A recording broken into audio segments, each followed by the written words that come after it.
کہ صدقہ فطر ایک چیز رہ گئی کہ صدقہ فطر ہم کن چیزوں سے ادا کریں، یعنی جس طرح سے کہ کتابوں کے اندر یا پھر علماء نے جو لکھا ہے کہ اس میں گیہوں ہے، جو ہے اور کشمش ہے، کھجور ہیں، تو کم سے کم ہمیں اس چیز کا خیال رکھنا چاہیے کہ جن لوگوں کو اللہ نے، یعنی 3 طرح کے لوگ ہیں۔ ایک تو وہ لوگ ہیں کہ جو صاحب نصاب ہیں لیکن کم درجے کے ہیں، جو بیچارے مثلا چاول کھاتے ہیں، عام جیسے چاول کھاتے ہیں یا پھر یہ آٹا وغیرہ کھاتے ہیں، لیکن کچھ لوگ تھوڑے اس سے بڑھ کر ہیں جو افطاری کے وقت میں کم سے کم ہزاروں روپے خرچ کرتے ہیں،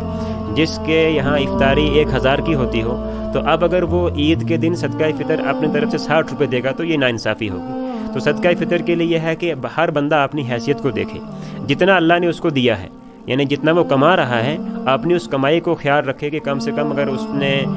کوئی انسان غریب ہے، بیچارہ مزدوری کرنے والا ایک عام آدمی ہے، تو اس کے لیے یہ ہے کہ علماء نے اس سال مقرر کیے ہیں 60 سے 65 روپے،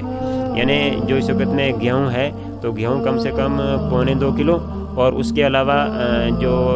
جو ہے وہ بھی اتنا ہی، اور اس کے علاوہ جو کھجور اور کشمش ہے کہ کم سے کم یہ 3.5 کلو، یعنی 3.5 کلو کشمش جو ہے اس کی قیمت ہم لگائیں گے، اور قیمت لگانے کے بعد اس حساب سے ایک آدمی کی طرف سے ہم اتنا صدقہ فطر ادا کریں گے، جبکہ اللہ نے ہمیں اچھا دیا ہے، ہماری اچھی تنخواہ ہے، کسی کے لاکھ روپے تنخواہ ہے یا کوئی اس سے بہت کمانے والا ہے، تو اس کو اس وقت میں اس 60 روپے پر اکتفا نہیں کرنا چاہیے، بلکہ اس کو یہ دیکھنا ہے کہ جتنا اللہ نے اس کو دیا ہے اسی حساب سے وہ آگے بھی دے۔ تو آپ جیسے کہ کوئی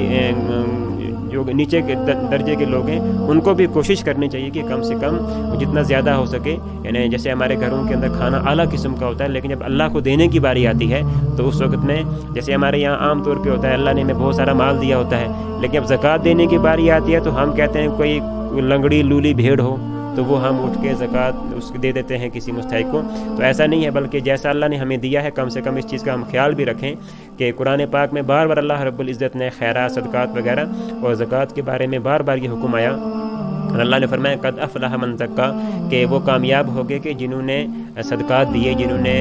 خرچ کیا۔ تو ہمیں بار بار یہ حکم ملتا ہے کہ جو اللہ نے ہمیں دیا ہے ہم اس کو خرچ کریں، ہم جتنا خرچ کریں گے اتنا ہمیں اللہ کے یہاں انشاءاللہ ملے گا۔